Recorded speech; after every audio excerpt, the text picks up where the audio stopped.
Well, today we have the special privilege of being joined by Evan Washburn from CBS Sports. And Evan, we are here at the joint practices between the Vikings and the Browns. And we were talking before, this is your 12th team. Yep. As part of your tour of covering NFL teams across the league. And I guess you got a double whammy today. Walk us through just your reasoning behind being here, and two, just the teams that you've been able to cover thus far. No, it's great to be with you guys.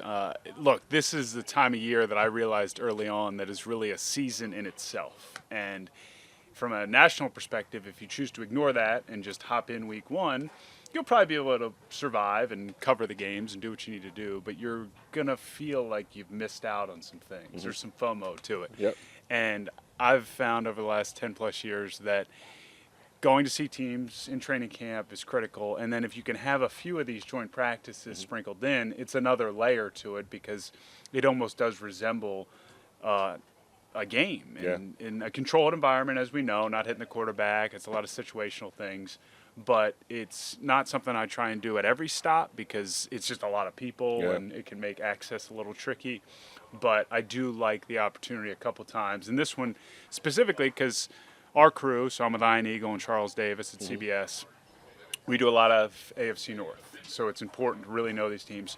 But for your viewers and listeners, our crew is going to have you guys at least once in the first 3 weeks, if not twice in the first 4 weeks. So we have the Houston Texans Vikings game in week 3, and then we could possibly have the Packers Vikings in week 4. So it was important for me to see your team up close and personal, get a chance to interact with Kevin O'Connell, and kind of get a taste of what's happening now, so that when you see the team in week 3 or 4 or whenever it might be, you at least have that foundational piece of information. Yeah, both of those weeks are going to be very memorable for a lot of people. The Houston Texans, of course, Daniil Hunter was with the Vikings for a long time, and now he's with the Texans. Say the same thing for Jonathan Grenard, who was with the Texans and now with the Vikings. It's reunion week. Right, and then fast forward a week ahead, if you guys are covering that Packers game, it's the Aaron Jones return back to Green Bay. So a lot of storylines heading into both of those matchups. But thinking about where we are high level when it comes to the Vikings, what are your thoughts? I see a team that could be in transition, and there's different versions of this process. And it can be stressful for fans because there's a lot of unknown. There's mystery to it. And I've said this with a couple teams along the way this summer, I guess. The mysteries are exciting, but they're also scary, again, because you're not sure what's coming around the corner. And I would put the Vikings in that category where there's a version of events, J.J. McCarthy injury notwithstanding, where this team defensively is much improved, is a version offensively with Sam Darnold anchoring it and being his best version that is not just competing in your division, but competing in the NFC, which I would say is a bit thinner, for my opinion, than the AFC, so that's a positive. But when you have a lot of unproven and unknowns in terms of players in key positions, i.e. quarterback and some of the other ones, that can lead to a situation where it's a challenging year. So the reality is no one knows anything right now. I've become pretty emboldened in the idea that if someone comes up to me and says, here's what's going to happen, I am less confident in anything that they've done in terms of preparation. But I would put Minnesota in the category with a number of teams that it's a mystery that could go one of two ways. And speaking of just a lot of those teams that you've been able to watch and cover this offseason during this training camp period, what are some commonalities that you've seen between the good teams versus the teams that are kind of bordering good and we don't know? No, it's a great question.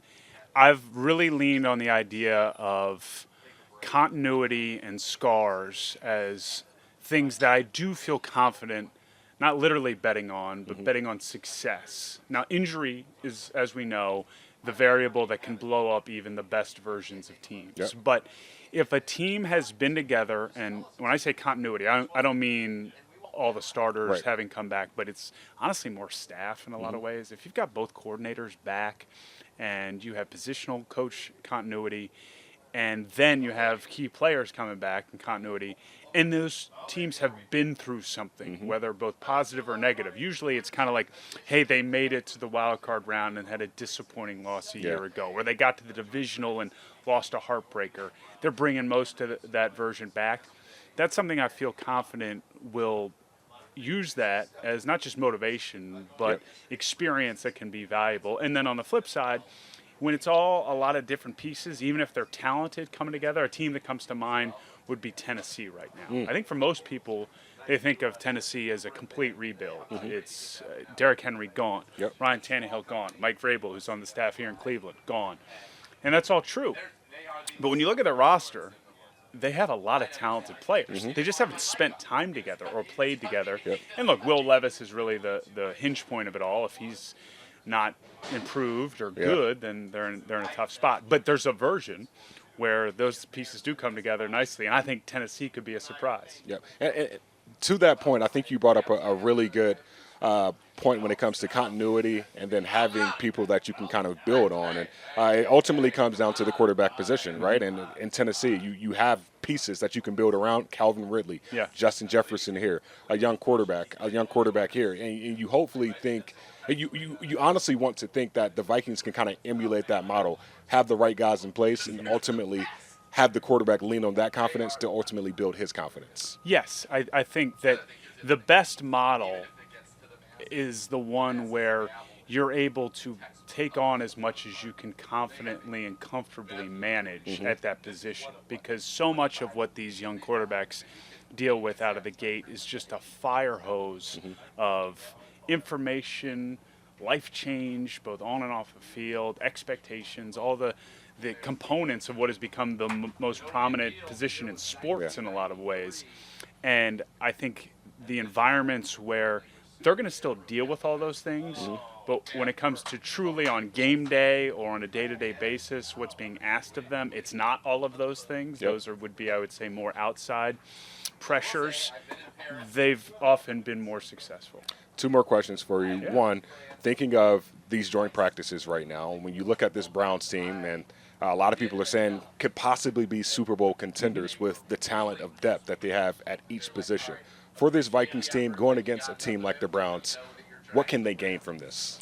I think they could really gain a lot offensively, having to deal with the game wreckers that Cleveland possesses on defense. Myles Garrett would be top among those. And I think Cleveland's defense, and I was thinking about it, I actually did an interview with Myles earlier today, and thinking back to last year, there were moments where this defense was historic, just downright terrorizing to opponents. So if there's any version of that on this field, both yesterday and today, that's something that's invaluable, mostly for the offensive line, for Sam at quarterback, to have to deal with the complexity of, now not that Jim Schwartz is throwing everything that he would throw on a Sunday at him, but I think that would be top on the list of when you walk away from this experience, the offensive players for the Vikings will be able to say, all right, we just experienced what would be one of the more challenging defensive environments in football. I love that. Final question for you. We talked about this prior to recording this interview. Just the progression of these joint practices with the NFL slowly starting to decrease the amount of preseason games. What do you see as the future of these joint practices with the NFL trending towards more games and less starters playing early on in preseason? Yeah, I've always thought that there's and look, this goes into like I'm sure there's logistical and financial and pick your thing that sounds more confusing than you and I talking about football. But the preseason has value to organizations, both monetarily, largely monetarily, when it comes to the gate and teams, people coming in to watch the games, and then the TV rights that are local. But if people could watch at home what we're about to experience here today, I think they'd enjoy that more than they would enjoy watching Saturday's preseason game. Think about when we watch the Combine. They're not even in pads. They're running like drills around tackling dummies, and they're running 40-yard dashes. That rates.